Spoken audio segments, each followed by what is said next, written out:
It was a cold morning in early May, and the air smelled faintly of wet earth and dust. The prisoners of war, all women from the German Auxiliary Corps, stood in the yard of the American POW camp, their hands clasped behind their backs in military formation.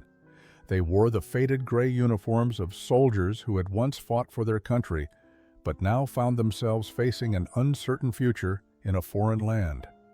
The distant sound of boots on gravel echoed as the guards walked by, their faces a mixture of indifference and curiosity. In the camp's mess hall, a commotion began to stir. The American soldiers, mostly young and fresh-faced, were setting tables outside under the pale morning sun. It was a rare event, something out of the ordinary. But for the German women, the reason behind it was unclear. They had grown accustomed to the routine, the cold meals, and the silent mechanical exchanges with their captors. What was happening today was different. Clara, a slender woman of 23, stood at the front of the line of prisoners, scanning the scene with a mixture of skepticism and quiet interest. She had heard the American soldiers speak about pie, but the meaning was lost on her. To her, it was just another word in a language she had not yet fully learned. The German women were not the only ones who had suffered during the war. Clara's family had been torn apart by the conflict, and her heart weighed heavy with grief. She had joined the German Auxiliary Corps out of a sense of duty, only to end up in captivity far from home. "Today's the day," Greta, a fellow prisoner and Clara's closest friend, whispered from beside her. Greta's voice was laced with curiosity, but her eyes betrayed a sense of uncertainty. "Do you think they're going to treat us like guests?" she asked quietly. Clara shook her head. "They're soldiers. We're prisoners, nothing more, nothing less." The women were marched toward the tables, each of them wary of the strange activity unfolding around them. They were instructed to sit down, and moments later, the first plates of food arrived. It was a scene they had never experienced before. Large, round plates filled with a slice of something unfamiliar. The pastry was golden brown, and the filling looked like something sweet. "Cherry pie," an American soldier said cheerfully as he placed the plate in front of Clara. She stared at it for a moment, unsure of what to make of it. There was no shortage of confusion among the women as they exchanged puzzled glances. The pie's appearance was completely foreign to them. One of the German women, Anneliese, leaned over to Clara and whispered, "Do you think it's a celebration? A holiday? They look so happy. Are they celebrating our defeat?" The thought sent a shiver through Clara's chest, but she remained silent. Greta, more adventurous than Clara, picked up the fork and took a cautious bite. The sweetness surprised her, and for a moment she allowed herself to enjoy it, but the confusion lingered. What was this holiday? Why the pie? It must be their Independence Day, Greta mused, as if the idea had just formed in her mind. The confusion continued to simmer in the hearts of the German women as the morning stretched on. They were still seated at the long wooden tables, trying to make sense of the strange behavior unfolding around them. The cherry pie had left a bitter taste in Clara's mouth, not because of the sweetness, but because of what it symbolized. She couldn't shake the feeling that the Americans were playing with them, treating them like children, offering something as simple as a pie, yet holding them captive in their own minds. Greta, however, seemed to have embraced the moment. She was already chatting with some of the American soldiers, her laughter carrying across the yard. She had always been more adaptable than Clara, quicker to form connections and see the humanity in others. Clara envied her ability to let go, even for a fleeting moment.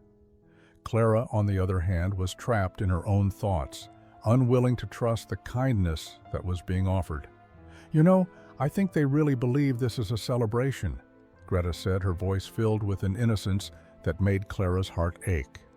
She had grown up in a world where loyalty to the Reich was everything, and now, sitting in this American camp, surrounded by people who should have been enemies, Greta had found a new sense of purpose. Her quick smile and laughter stood in stark contrast to the soldiers' solemn faces, as if the pie had somehow filled a gap she hadn't known existed. Clara watched her, unsure of how to feel. Part of her wanted to believe that These Americans could be something more than just captors, but another part of her resisted.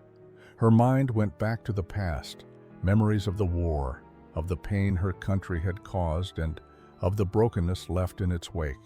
Could she really forgive them? Could she forget that she had once believed they were the enemy? The sound of boots on gravel interrupted her thoughts, and she turned to see Captain O'Connor approaching. He was one of the soldiers assigned to oversee the women.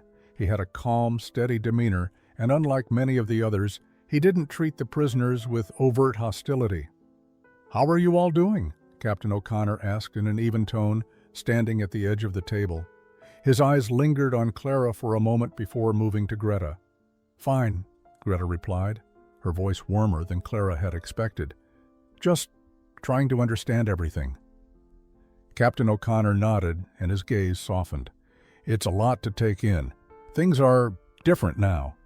Clara felt an unfamiliar tightness in her chest at the words. The war was over, and yet it hadn't truly ended for any of them. She didn't know what to believe anymore, or what the future held for her. All she knew was that for the first time in months, she was being treated not as a prisoner, but as something else, someone who might matter, and it unsettled her more than she could express. As the soldiers continued to move about the camp, Clara realized that this was more than just an accidental holiday. This moment, small as it seemed, was the beginning of something neither side could have predicted.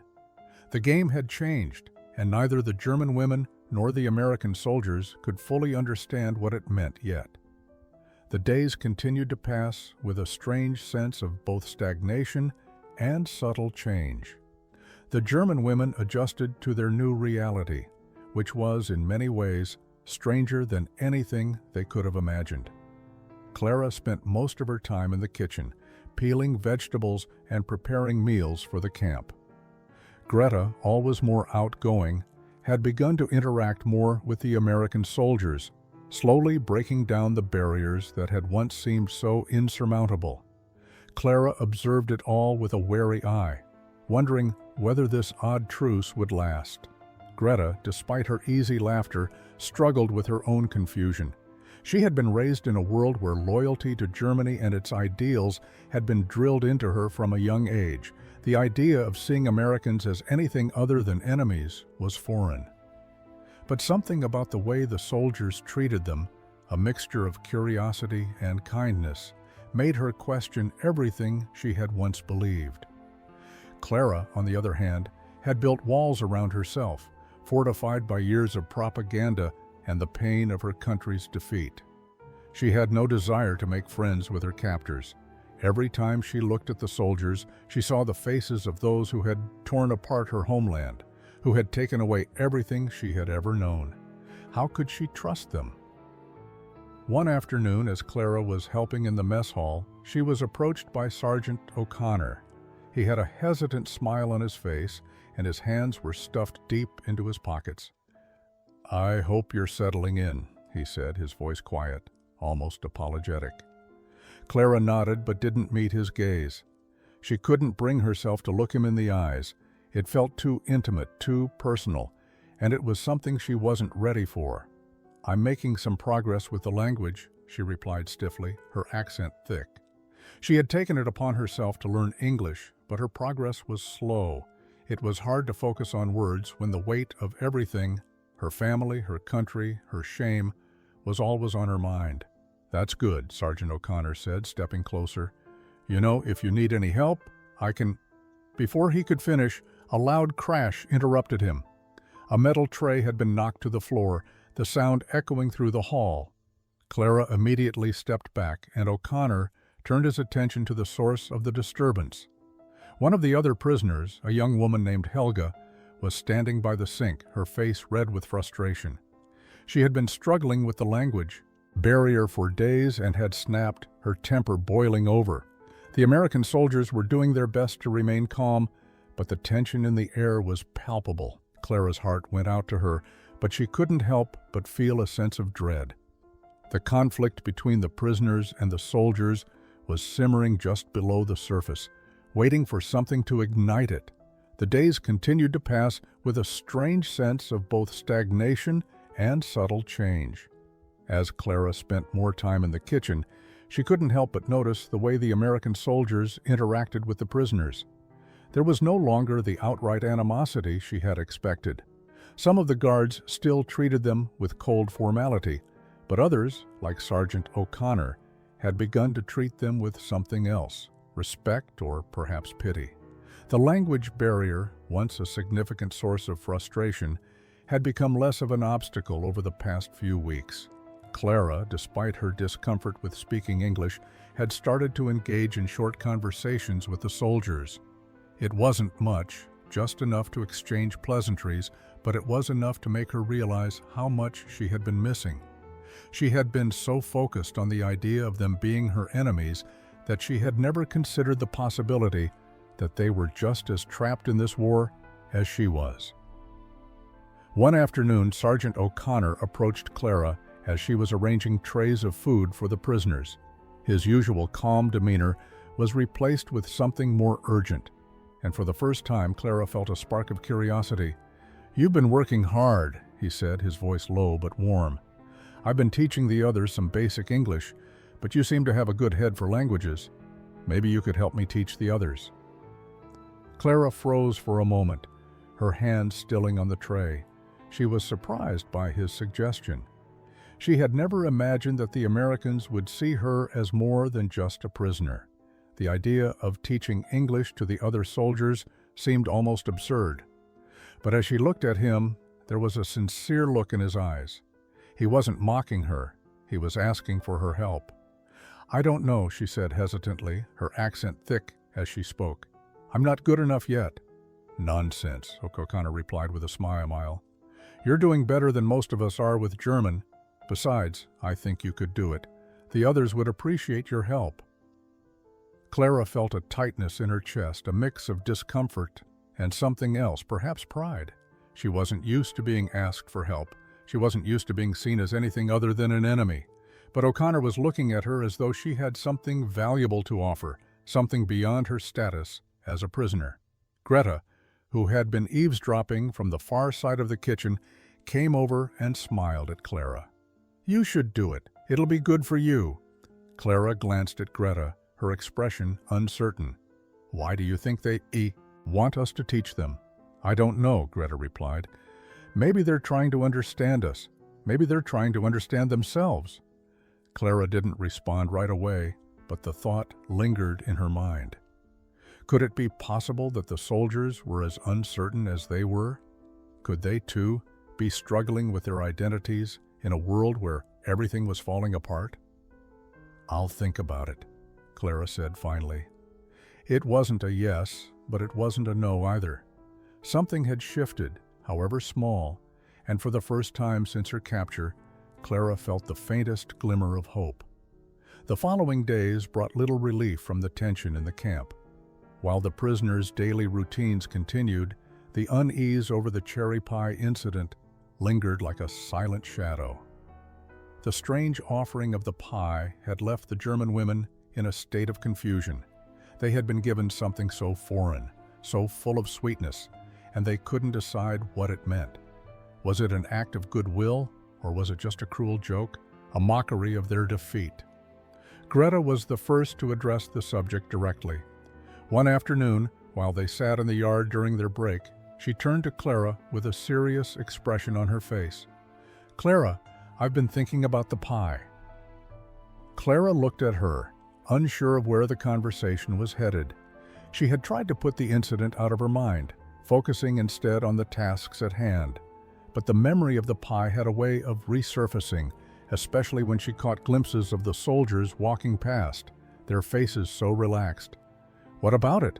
Clara replied, her voice tinged with impatience. She didn't want to think about it, didn't want to overanalyze it. The pie was just food, wasn't it? Greta's brow furrowed, her gaze distant. "You know, it wasn't just any pie. It was cherry pie, sweet like a treat, something for a celebration, and they called it fresh. Do you think they were celebrating something, or maybe mocking us?" Clara sighed, feeling the weight of Greta's words. It had been a simple gesture, but it felt so loaded with meaning. They had been treated differently, treated like guests, not captives. And yet, the confusion never seemed to lift. She had overheard some of the other prisoners talking, all of them puzzled and suspicious, none of them knowing what to make of the pie or the cheerful way the soldiers had presented it. "I don't know," Clara said slowly. "Maybe it's nothing. Maybe it's just food, but if it was meant to be a joke, it's not a very funny one." Greta shook her head. "I'm not so sure. They've never been this kind, have they? I thought we were supposed to be their enemies, not their guests." The debate over the pie became a recurring topic in the camp. Some of the German women, like Annalisa, believed that the Americans were simply offering a small token of peace, an attempt to soften the harsh reality of their captivity. Others, like Clara, remained suspicious, unwilling to trust anything given by their captors. But even Clara couldn't ignore the fact that there had been no cruelty behind the gesture, only an awkward kindness. As the days passed, the question of the pie continued to linger, echoing in their conversations and in the silence between them. What did it mean? What were the Americans really trying to say? Was it a simple holiday treat or something deeper? Something neither side was prepared to fully understand. The days in the camp blended together, marked only by the passage of time and the changing duties assigned to the prisoners. The once rigid and hostile atmosphere of captivity had begun to soften, if only slightly. While the German women still had their suspicions, there was a palpable shift in the camp's dynamics. The American soldiers, once distant and stern, had started to offer small, tentative gestures of kindness, and the prisoners in turn had begun to respond, albeit cautiously. Clara's routine had become predictable. She woke early to help prepare the meals, spending long hours in the kitchen. The work was grueling, but it provided a temporary escape from the questions that nagged at her mind. She focused on chopping vegetables, stirring pots, and cleaning dishes. It was a distraction, a way to avoid confronting the uncomfortable reality that she was beginning to feel something she hadn't allowed herself to feel in a long time, a sense of belonging. The kitchen, which had once felt like another form of imprisonment, had transformed. There, Clara found a strange camaraderie with the other prisoners, who worked alongside her, peeling potatoes or tending to the stove. It was not friendship, not yet, but it was a shared purpose. And that, Clara realized, was a comfort in its own way. At least they were all in this together. Greta, on the other hand, had begun to form a tentative friendship with some of the American soldiers. She had taken to helping them with their English, laughing at their clumsy attempts to speak German, and in return, they had started teaching her more about their world, about the places they came from, their families, and their lives before the war. It was an unusual connection, but for Greta, it was an escape from the weight of their captivity. One evening, after a long day of work, Greta approached Clara with a smile. "You should join me tomorrow. Sergeant O'Connor asked me to help him with his English, and he says it's easier if we work together." Clara hesitated, her eyes narrowing in suspicion. "I don't know. He's a soldier, Greta. He's the one who captured us." Greta's smile faded slightly. "I know, but it's different now. He's not like the others. You can see it. He's just trying to understand." Clara shook her head. "Maybe. But we still can't forget who we are and why we're here. They may offer us kindness, but it doesn't change the fact that we're prisoners." Greta's expression softened. "I'm not saying we forget. I'm just saying that maybe we don't have to be enemies forever." Clara felt a pang of uncertainty at her friend's words. The idea was tempting, but it didn't feel safe. They were still prisoners, after all. The world they had known had shattered, but Clara wasn't ready to let go of the walls she had built. Yet, as the days passed, a part of Clara found herself wondering what life could be like if she allowed those walls to come down, even just a little. As the weeks stretched on, the tension in the camp began to settle into a strange routine. The once unsettling silence between the prisoners and their captors had lessened, but the underlying confusion and suspicion lingered, particularly among the German women. There was an unspoken tension around the holidays. The Americans had celebrated their Independence Day earlier in the month, But the prisoners, still uncertain of their situation, couldn't help but wonder if this was just another ruse, a way to further mock their captivity. It had started with the cherry pie. The unexpected sweetness of that gesture had left the women questioning the Americans' intentions. What were they trying to say by offering them a piece of dessert? It wasn't just food. It felt like something more, something symbolic. But no one dared ask directly. The women had learned to tread lightly, unsure whether any act of kindness was genuine or another manipulation. As the days grew warmer, the American soldiers began planning for another event. This time, the prisoners were told that there would be a celebration, but no one explained exactly what it was for. Clara overheard one of the soldiers mention the word Christmas, but there was no way to know whether it was simply a reference to the upcoming season or another misunderstood gesture. For the prisoners, it was all part of the same confusing puzzle they were trying to solve. When the announcement came, the women gathered in the yard dressed in their usual gray uniforms, their faces a mix of curiosity and apprehension. Some of the soldiers, wearing uniforms decorated with festive ribbons, started handing out packages, though the contents were unknown to the prisoners. Clara felt her stomach tighten as she watched one of the soldiers hand Greta a small box wrapped in bright paper. The small, colorful package seemed out of place in this gray world, and Greta's wide-eyed expression made it clear that she had no idea what to expect either. "I'm not sure about this," Clara said, her voice low as she watched her friend handle the gift. "It could be another trick." Greta tore open the paper cautiously, revealing a small, hand-carved wooden ornament, an American symbol, something that Clara had never seen before. "It's not a trick, Clara. They're giving us something. Not everything can be a mockery." Clara's heart raced with a mixture of emotions. She wanted to believe Greta, wanted to believe that the Americans had somehow changed their perception of them. But she couldn't shake the fear that this kindness was fleeting, that it was just another way to make them feel like they didn't belong anywhere. As Greta admired the ornament, Clara turned her gaze to the soldiers who stood watching them. They looked more relaxed now, as though they had accepted the unusual reality of their situation. But Clara's eyes stayed fixed on the package in Greta's hands. A question lingered in her mind. Was this truly a gift, or was it a reminder of the vast divide between them? Would the holiday they were about to celebrate mean something different for the prisoners than it did for their captors? As the days passed, Clara found herself increasingly unsettled by the strange camaraderie that had begun to develop between the prisoners and the American soldiers. It was clear that the soldiers were trying to bridge the gap, but the reality of their situation was still difficult to ignore. They were prisoners, and the Americans were their captors. No amount of kindness or shared meals could change that fundamental truth. Despite her misgivings, Clara began to notice subtle changes. Sergeant O'Connor, who had shown the first signs of kindness toward Greta, was starting to engage with her as well. He asked questions about her life, about Germany, and listened intently when she spoke. Clara overheard them one afternoon as she worked in the kitchen. She could hear O'Connor's calm voice, punctuated by Greta's laughter. There was a warmth in their exchange that Clara had not expected to find. For the first time, it seemed like Greta was truly at ease, something Clara had not seen since their arrival.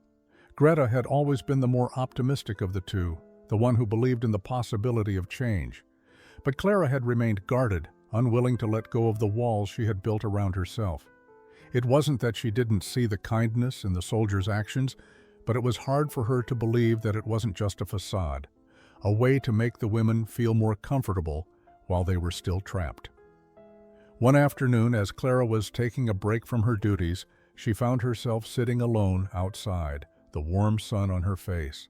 She had begun to spend more time outside, away from the confines of the kitchen and the mess hall, needing a moment of solitude to think.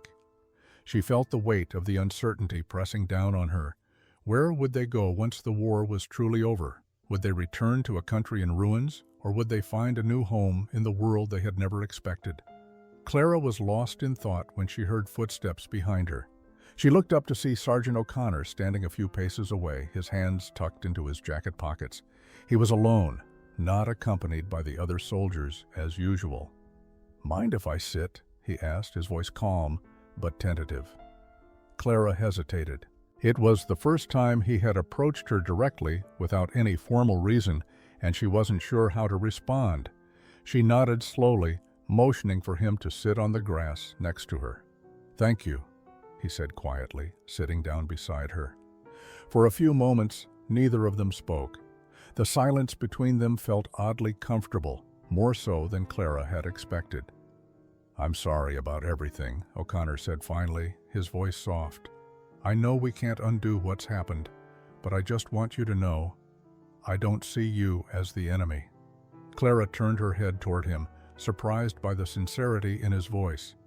"And what do you see us as?" she asked quietly, unable to mask the curiosity in her tone. O'Connor looked at her, his expression serious but compassionate. "I see you as people caught in something bigger than all of us. I see you as human beings." Clara's heart tightened. She wasn't sure what to make of his words, but for the first time she felt a flicker of hope. Maybe things could be different after all. Christmas arrived in the camp with an air of uncertainty and quiet anticipation.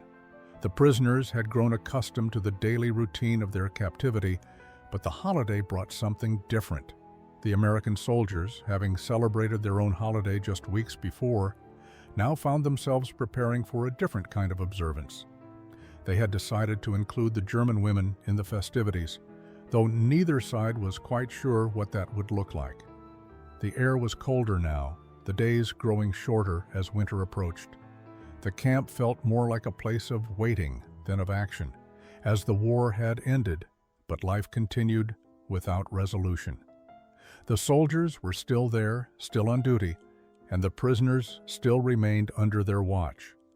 But there was something more now, an unspoken tension, a fragile hope that maybe, just maybe, things could change. The mess hall had been decorated with simple makeshift ornaments. There were no grand displays, no Christmas trees adorned with glittering lights, but it was enough to mark the occasion. The prisoners were invited to gather in the hall, and the soldiers were there as well, some of them hesitant, others chatting nervously as they prepared for the dinner. Clara couldn't help but feel a sense of unease. They were still enemies, weren't they? And yet, they were sharing a holiday meal together, as if the past hadn't happened. Greta, as always, was the first to break the tension. She had begun to interact with the soldiers so often that it seemed natural to her now. She smiled at Clara as she took her seat.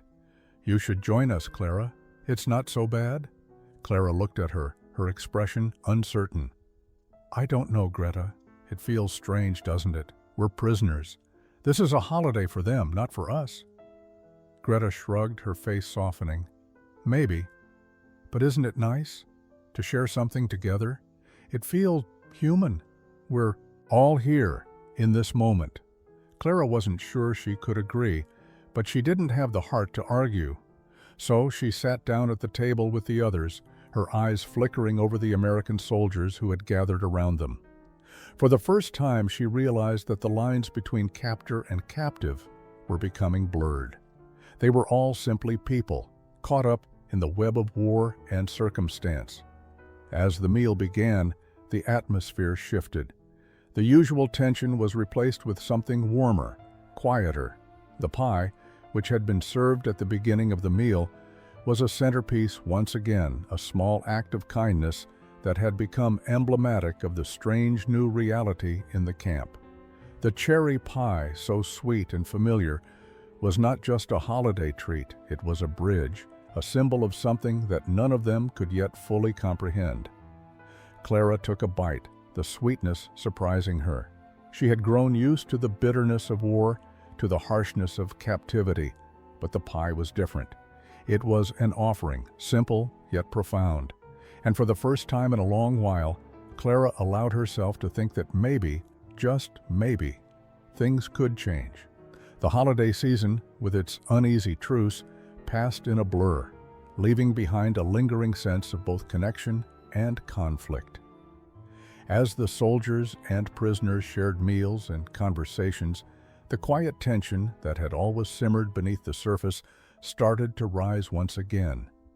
The war had ended, but its consequences still clung to everyone, like a heavy fog. The German women in the camp were not free, at least not in the way they had imagined. They were still prisoners of war, still regarded as enemies by the very people who had offered them kindness in small doses. Clara could feel the shift in the air. The soldiers, who had shown so much generosity just a few weeks earlier, were now becoming more distant. Their faces had grown weary, their smiles less frequent. She knew that the American soldiers, despite their kindness, were still dealing with their own complex emotions. They were caught between the duty to their country and the human connections that had formed over the months. Clara couldn't help but wonder how long that kindness could last in a world where everything was so uncertain. One evening, as Clara worked in the kitchen, she overheard a conversation between two soldiers. They were talking about the upcoming plans for repatriation, and their words sent a chill down her spine. "They'll be sent back soon once the formalities are sorted out," one of them said, his voice laced with impatience. "The war's over, but the legal stuff still has to be dealt with. Can't keep them here forever." Clara froze, her heart racing. She had heard rumors of repatriation for the male prisoners in other camps, but the women's situation was always more complicated. There had been no official word about when, or even if, they would be sent home. The uncertainty of their futures hung over them like a dark cloud. They couldn't return to Germany, not after everything they had learned about the atrocities committed in their name. Yet staying in the American camp seemed like a cruel irony, being free but still caught in a limbo between two worlds. Greta entered the kitchen, breaking Clara's train of thought. She was smiling, but there was an edge to her expression that Clara hadn't seen before. "I heard the Americans talking," Greta said, her voice low. "They're going to send us back soon. Not all of us, but a few." Clara's stomach twisted. The idea of returning to a destroyed Germany, to a country where she no longer felt she belonged, filled her with dread, and yet staying here, in a foreign land where they were still seen as enemies, was no better. "Where will we go?" Clara asked quietly, her voice betraying her fear. "What will we do if they send us back?" Greta didn't have an answer. The uncertainty had become their constant companion, and it was a heavy burden to bear. Both women sat in silence, feeling the weight of their uncertain futures pressing down on them. The days stretched on, and the quiet uncertainty of the camp seemed to settle deeper into everyone's bones. For Clara, every moment felt like a delicate balance between waiting and wondering what the future would bring. The conversations between the prisoners and the soldiers, once full of awkwardness and curiosity, had shifted into something more meaningful. It wasn't just small talk anymore. They were beginning to share their stories, of homes left behind, of loss, of fears for what would come next. The walls between them, the ones built from years of animosity and misunderstanding, were slowly eroding, bit by bit. Clara spent more time with the other women now, and some of them had started opening up to the soldiers in ways she hadn't expected. They had all been so guarded when they first arrived, but over time, a strange camaraderie had begun to form. They worked together on small tasks like cleaning or helping prepare meals. The American soldiers, in turn, started sharing small details of their lives before the war, where they came from, what they had hoped to achieve before being thrown into the chaos of battle. It was a connection that Clara had never anticipated, and she didn't know how to feel about it. One evening, as the soldiers and prisoners gathered for dinner, Clara found herself sitting next to Sergeant O'Connor. The room was filled with the sounds of chatter and laughter, a welcome change from the tense silence that had marked the early days of their captivity. Clara hesitated for a moment, then decided to break the silence. "You've told me about your family before," Clara said, her voice tentative. "What did you want to do before the war?" O'Connor looked at her, his expression softening. He hadn't expected her to ask, and it took him a moment to answer. "I was supposed to go to college," he said, quietly. "Study engineering, maybe. But the war, that changed everything." Clara nodded, her heart heavy. "It changed everything for all of us," she said, her words more than just a statement. They were a reminder of the lives they had lost, of the things they would never have. For a brief moment, there was silence between them, and Clara could feel the weight of it settle over her. She didn't know why she had asked. Maybe she was searching for something, an understanding of why the war had come to this point, why they were all here together now, sharing a meal as if there hadn't been years of conflict between their countries. "I never thought I'd be sitting here with you," Clara admitted, her voice quiet. "I thought we were enemies, but now I'm not sure what I believe anymore." O'Connor smiled faintly, his eyes reflecting a sadness Clara hadn't expected. "Sometimes the line between enemies and friends isn't as clear as we think," he said softly. The conversation hung in the air between them, and Clara found herself reflecting on his words. Could the lines truly blur? Could they truly find a way to move forward together? It wasn't long before Clara realized the emotional transformation happening in the camp wasn't just among the soldiers. The German women, too, were beginning to change.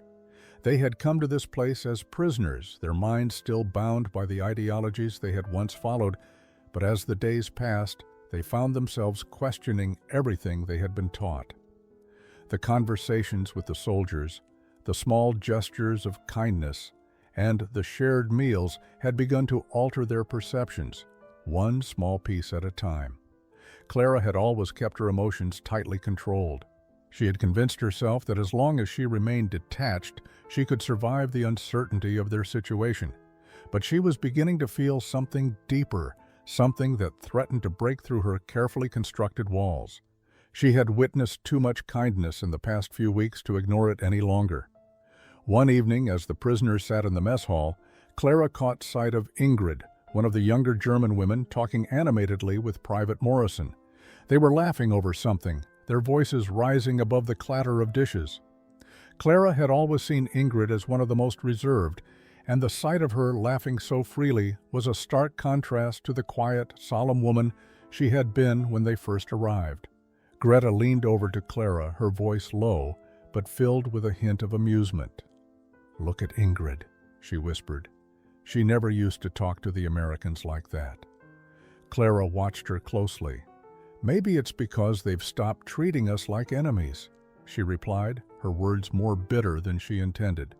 The irony of it all was impossible to ignore.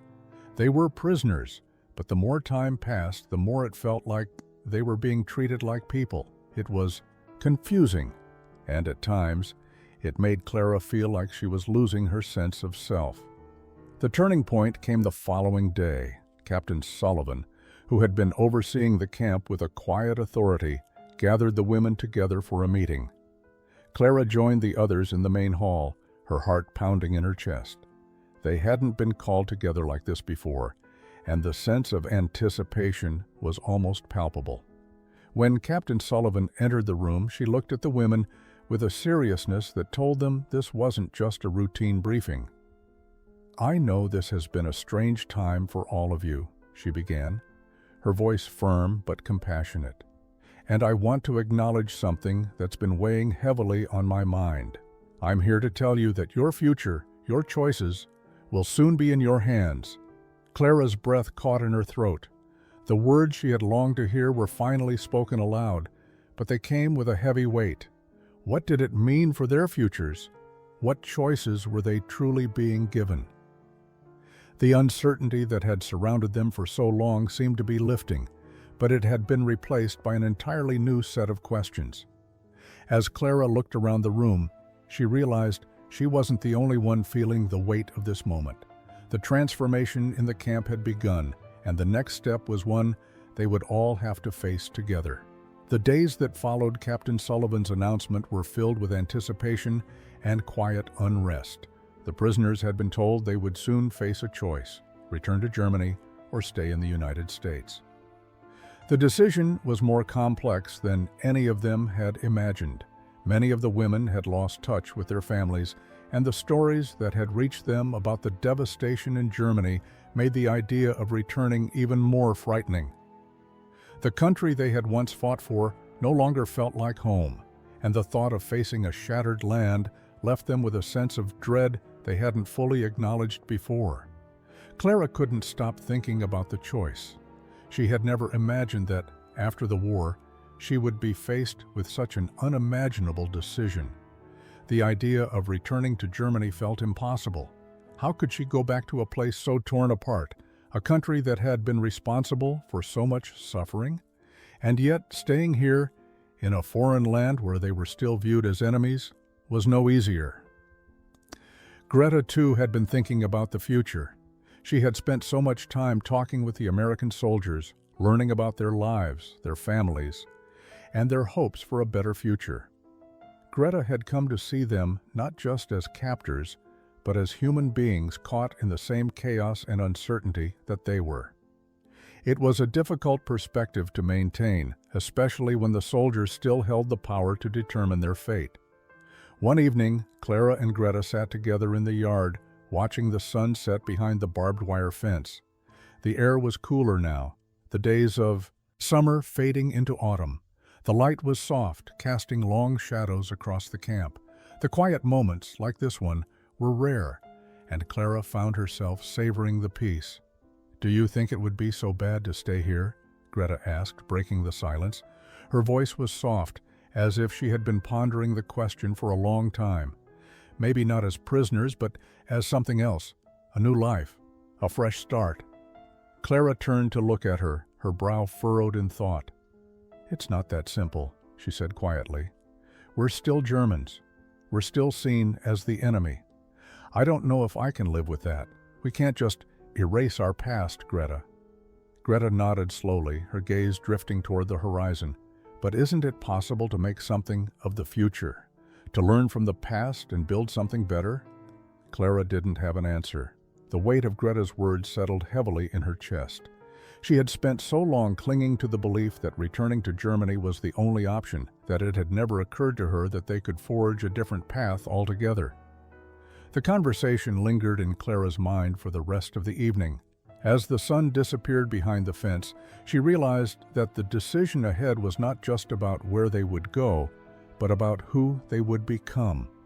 The past had shaped them, but the future was theirs to choose. The uncertainty that had settled over the camp seemed to grow heavier with each passing day. It wasn't just about the decision to stay or return anymore. It was about identity. Clara had spent years identifying herself as a soldier, as a part of a country that had once prided itself on strength and power. Now that identity had been shattered, and she was left to wonder who she really was. She had never considered the possibility that her future might look anything like this. The idea of freedom, of choosing a life in a country so far removed from everything she had known, was both terrifying and strangely exhilarating.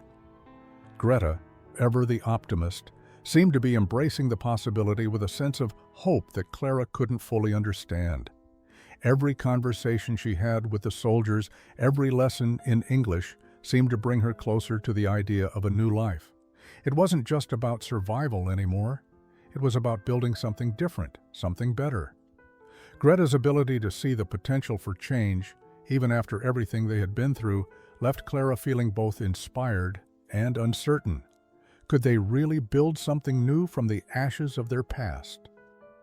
As the days passed, more of the women began to open up to the idea of staying. They had been given a glimpse of a different kind of life, one where they could contribute, where their worth wasn't defined by their nationality or the uniform they had once worn. There was talk of learning new trades, of finding work, of starting fresh. For some, it was a terrifying prospect. For others, it was a lifeline. The idea of returning to Germany, where so much had been destroyed and so much uncertainty awaited, seemed less and less appealing. One afternoon, Clara found herself walking with Sergeant O'Connor near the perimeter of the camp. The guards had been changed for the evening, and the camp felt quieter, more peaceful than usual. O'Connor was speaking softly, but Clara could hear the concern in his voice. "You know, Clara, I think you've earned the right to make your own choice," he said, his words carefully chosen. "You and the others have worked hard here. You've shown more humanity than I thought possible under the circumstances." Clara was silent for a moment, her mind racing. She hadn't expected to hear that from him, not after everything, but his words felt like a recognition, a validation of the changes she had started to feel. "Thank you," she replied quietly, her voice filled with a mixture of gratitude and uncertainty. "But I don't know if I can choose yet." O'Connor looked at her with understanding. "No one expects you to decide right now, but whatever you choose, it will be your choice. And that's the kind of freedom I think you deserve." The weight of his words lingered with Clara long after the conversation ended. For the first time, she realized that the true freedom wasn't in the decision of where to go. It was in the choice itself and the power to shape her own future. The days leading up to the final decision felt like an endless stretch of waiting, each moment heavy with the weight of uncertainty. Clara spent most of her time reflecting on the conversation she'd had with the other prisoners, with the soldiers, and most of all, with herself. It was impossible to escape the growing realization that they were no longer the same women who had first arrived at the camp. They had been molded by captivity, yes, but also by the kindness and shared humanity that had unexpectedly unfolded between them and their captors. Clara couldn't stop thinking about the possibilities. If they stayed in America, what would they become? Could they truly rebuild their lives here, among people who had once been their enemies? Or would they forever remain outsiders, haunted by the remnants of a past that neither they nor the country they'd once served could ever fully escape? Greta seemed more resolute than ever. She had already started gathering information about possible jobs, about the things she could do once they were free to leave the camp. The optimism in her eyes was unmistakable, and Clara couldn't help but admire her ability to see hope in the most uncertain of circumstances. Greta had always been the more open-hearted of the two, and it was becoming clear to Clara that her path forward was one of rebuilding and transformation. But Clara still felt the weight of her past heavy on her shoulders. The memories of what Germany had become during the war, of the destruction and betrayal, were still fresh in her mind. How could she go back to a country so marred by its own darkness, to face a world where nothing was the same, where her family might no longer exist? At the same time, how could she stay here, in a place where they were still seen as the enemy, even if the soldiers had shown them kindness? One evening, as Clara sat outside, watching the sunset with Greta, she voiced her fears aloud. "What if we can't truly leave it behind?" she asked quietly. "What if staying here doesn't give us the freedom we think it will?" Greta turned to her, her expression thoughtful. "It's not about forgetting the past, Clara. It's about choosing what we do with the future. It's about having the chance to make something of ourselves, not because we're Germans or Americans, but because we're human." Clara looked at her, the words sinking in. Greta was right, in a way. The future wasn't about the past. It was about what they chose to do with the opportunities that were in front of them. Clara still didn't know which path to choose, but she felt for the first time that the choice was truly hers to make. As the night drew closer, Clara felt the first stirrings of hope. The future, whatever it held, was hers to shape. The day of reckoning had arrived, and the weight of the decision hung heavily over the camp. Clara could feel it in the air, a collective sense of anticipation mixed with fear. The women had gathered together for the meeting that Captain Sullivan had promised would determine their fate. The camp, usually so quiet, was alive with hushed conversations, each woman discussing her thoughts, her hopes, and her fears about what would come next. Clara sat with Greta and the other prisoners in the main hall, her mind racing. She had spent the past few days in a whirlwind of emotions, hope, fear, uncertainty, and now, as the moment drew near, She found herself wondering if she was ready to make such a monumental decision. Greta, as always, seemed calm, her gaze fixed on the door where Captain Sullivan would soon appear. Clara envied her ability to remain steady under pressure. For Greta, the choice had been clear from the beginning. She wanted to stay, to rebuild, to create a new life. But Clara wasn't so sure. The idea of remaining in America, in a place that was both foreign and familiar, both kind and cruel, seemed almost impossible to comprehend. The room fell silent as Captain Sullivan entered, her expression serious but compassionate. She looked out over the assembled women, her eyes filled with a quiet understanding. This wasn't just an official decision, it was personal. It was about their futures, about what they had become in the months since they had been captured, and about what they could make of the lives ahead of them. "I know this has been a long journey," Captain Sullivan began, her voice steady, "and I know that many of you have been torn between returning home and staying here. Today, we will finalize your decision, but know that whatever path you choose, it is yours to take. This is your future." Clara's heart pounded in her chest. She glanced around at the other women, each of them lost in their thoughts. She wondered what their futures would look like. Could they all rebuild? Could they start over, leaving behind the pain and memories of war? Or was the past something they couldn't escape, no matter how hard they tried? Captain Sullivan paused, letting the weight of her words settle in. "I can't make this choice for you," she said, her gaze softening. "But I will respect whatever decision you make. We all will." Clara felt a lump form in her throat. She had never been faced with a decision like this before. She had always followed orders, had always known her place. But now, as the future unfolded before her, she realized that the power to shape her own life was in her hands. It was a terrifying thought, but also one filled with possibility. Greta gave her a reassuring glance, her hand resting gently on Clara's arm. For the first time in weeks, Clara felt a spark of something she hadn't expected: hope. The decision was made, but the path forward still seemed unclear. As Clara stood in the gathering hall, the weight of it all began to settle in. The women who had chosen to stay in America were a small group, and yet their decision felt monumental. The others, though, had chosen to return home to Germany, driven by a mix of duty, hope, and the belief that they could somehow rebuild their lives. The uncertainty was palpable, but what was clear was that the future was in their hands. Clara felt a strange sense of finality, as though the moment they had all been waiting for had finally arrived. She had never imagined being faced with such a choice, and now that it was over, she wasn't sure what came next. The idea of staying in America, a country so different from the one she had known, filled her with a mix of fear and excitement. Could she truly make a life here? Could she start over? But despite her fear, Clara couldn't ignore the pull of something deeper. She had seen what kindness and understanding could do to change hearts, to break down barriers. She had experienced it herself through the small gestures from the American soldiers, like the cherry pie, a simple offering that had somehow come to symbolize the potential for something better.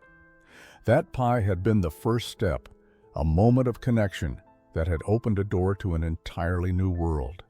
Could it be that they had all been given a chance to rebuild, to choose something different? The decision to stay wasn't just about geography, it was about freedom in its truest sense. Clara wasn't sure what the future held, but she knew that the ability to shape her own destiny was the most powerful gift she had ever been given. It wasn't the pie that had changed everything, but the idea behind it, the recognition that people, regardless of their pasts, had the capacity for change. They weren't bound by their history. They were defined by what they chose to do next.